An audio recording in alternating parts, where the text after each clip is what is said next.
नमस्कार मित्र, जिओ मराठी या युट्यूब चॅनलमध्ये आपले सरसे स्वागत आहे. मित्रांनो, आजच्या व्हिडिओमध्ये आपल्याला भारताची प्राकृतिक रचना याबद्दल अभ्यास करावायचा आहे. भारताची प्राकृतिक रचना कोणती आणि भारताच्या प्राकृतिक रचनेचे विभाग किती आहेत, यापूर्वी आपण त्याचा व्हिडिओ केलेला आहे. तो आपण जरूर जिओ मराठी या चॅनलवरती पाहू शकता.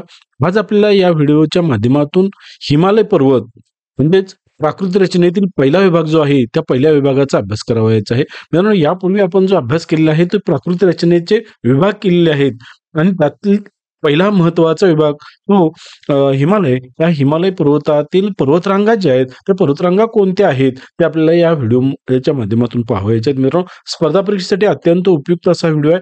तसेच इयत्ता 10वीतील प्रकरण क्रमांक 3 प्राकृतिक रचना व जलप्रणाली जे प्रकरण आहे त्या प्रकरणाच्या दृष्टीने देखील अत्यंत महत्वाचा हा घटक आहे. कारण पहिलाच घटक हिमालय पर्वतरांग येते. मग हिमालय पर्वतरांग कोणती आहे, कुठे आहे ते आपण या व्हिडिओच्या माध्यमातून पाहणार आहे. मित्रांनो, या ठिकाणी आपल्याला हा पांढरा भाग जो दिसतो तो हिमालय पर्वतरांगेचा भाग दिसतो. मग हा पांढरा भाग हिमालय पर्वतरांगेचा आपल्याला पाहायला मिळत आहे. मग हा कोणत्या दिशेला आहे, तर भारताच्या उत्तर दिशेला हा भाग असले आपल्याला पाहायला मिळत आहे. म्हणजे भारताची उत्तर दिशा आहे ती उत्तर दिशा आपल्याला हे हिमालय पर्वतरांगेनं सीमांकित केलेली आहे. प्रामुख्यानं या हिमालय पर्वतरांगेमुळं भारताला अत्यंत महत्वाचे असे काही फायदे झालेले आहेत. ते हवामानाच्या दृष्टीने असे महत्वाचे फायदे आहेत. त्यामध्ये शीत वारं जे आहे त्या शीत वाऱ्यापासून भारताचं संरक्षण होतं. मान्सून वारं जे आहे मान्सून वारं अडवलं जातं, त्यामुळं पर्जन्यवृष्टी मोठ्या प्रमाणात होण्यास मदत होते. तर या पर्वतरांगेचा विस्तार आपल्याला पाहायचा आहे. मित्रांनो, या ठिकाणी ताजिकिस्तान नावाचा देश आहे आणि या ताजिकिस्तान मधील पामीर नावाचं पठार आहे. लक्षात ठेवा, पामीर पठार. पामीर हे परीक्षेला बऱ्याच वेळा येतं मित्रांनो, की पामीर पठारापासून पूर्वेकडं हा हिमालयाचा विस्तार होत गेलेला आहे. म्हणजे पामीर पठारापासून पूर्वेकडे हिमालय पर्वत पसरलेला आहे. पामीर पठारापासून त्याचा उतार पण असाच आहे, पूर्वेकडं पश्चिमेकडून पूर्वेकडं उतार असलेला आपल्याला पाहायला मिळत आहे. आता या ठिकाणी मित्रांनो, पामीर पठार जे आहे ते ताजिकिस्तान हा देश, लक्षात ठेवा, ताजिकिस्तान पासून हा पर्वत पसरलेला आहे.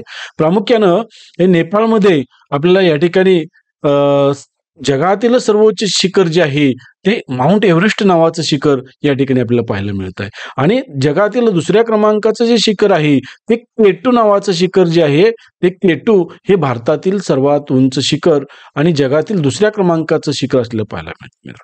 मग या पर्वतरांगेमध्ये आपल्याला काय त्याचे विभाग कसे केलेले आहेत, तर हिमालय पर्वतरांगेचे एकूण 3 विभाग केले आहेत. दक्षिणेकडून आपण जर उत्तरेकडे गेलो तर दक्षिणेकडून उत्तरेकडे त्याचे 3 विभाग केलेले आहेत आणि मग पश्चिमेकडून पूर्वेकडे पण त्याचे 3 विभाग केले आहेत. पश्चिमेकडून पूर्वेकडं त्याचा विभाग केलेले आहेत. पश्चिमेकडून पूर्वेकडं म्हणजे कोणते विभाग आहेत ते आपण पुढे पाहूया. तर मित्रांनो, या ठिकाणी आपल्याला हा पर्वत पाहायला मिळत आहे आणि या पर्वताबरोबरच या ठिकाणी एक नकाशा आपला भारताचा आहे आणि नकाशामध्ये आपल्याला जाणून घ्यायचं आहे. या ठिकाणी मित्रांनो, दक्षिणेकडचा जो भाग आहे हा दक्षिणेकडचा भाग शिवालिक रांगा नावानं ओळखला जातो.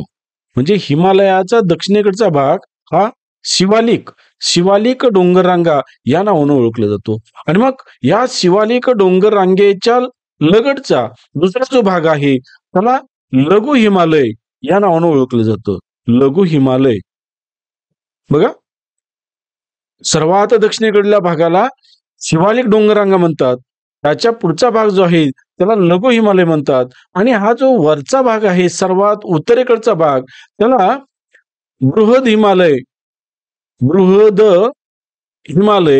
किंवा हिमाद्री या नावानं ओळखलं जातं. हिमाद्री महत्वाचं आहे बघा मित्रांनो, हिमाद्री या नावानं ओळखलं जातं. म्हणजे बृहद हिमालय, लघु हिमालय, शिवालिक डोंगररांगा असं उत्तरेकडून दक्षिणेकडं ह्या हिमालयाचा विस्तार होत गेलेला आहे. आणि मग या बृहद हिमालय जो आहे त्या हिमालयाच्या पलीकडं काही पर्वतरांगा आहेत, त्याला बृहद हिमालया पलीकडील पर्वतरांगा या नावानं ओळखलं जातं. बृहद हिमालया पलीकडील किंवा हिमाद्री पलीकडील पर्वतरांगा या नावानं ओळखलं जातं.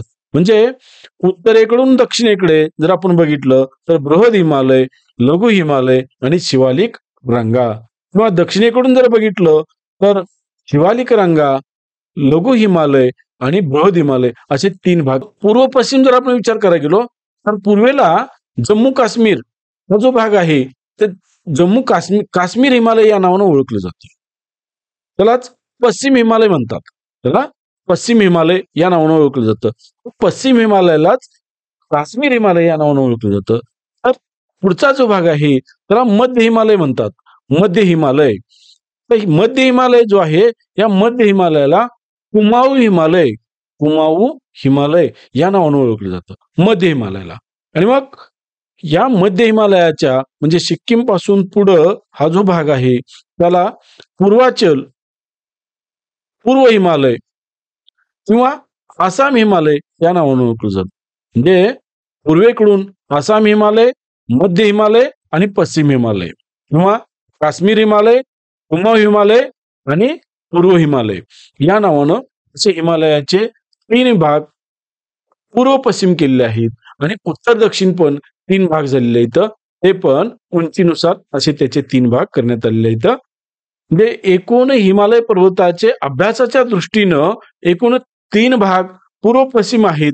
तसेच उत्तर दक्षिण देखील 3 भाग आहेत. मग या शिवालिक रांगा ज्या आहेत या शिवालिक रांगेच्या दक्षिणेला सुरू होतो तो म्हणजे उत्तर भारतीय मैदानी प्रदेश.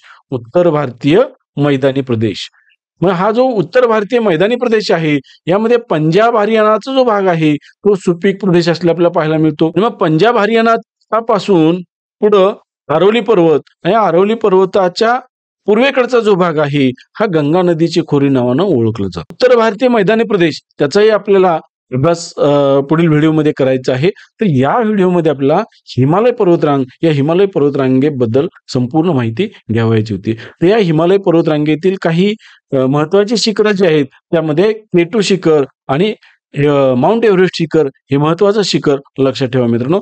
तर अशाच पद्धतीनं स्पर्धात्मक व्हिडिओ पाहण्यासाठी जिओ मराठी या चॅनल जो आहे तो सबस्क्राईब करा, बेल आयकॉन बटन दाबा जेणेकरून आपणास नवनवीन शैक्षणिक व्हिडिओचे नोटिफिकेशन मिळणे सोपे जाईल मित्रांनो. धन्यवाद मित्रांनो. धन्यवाद.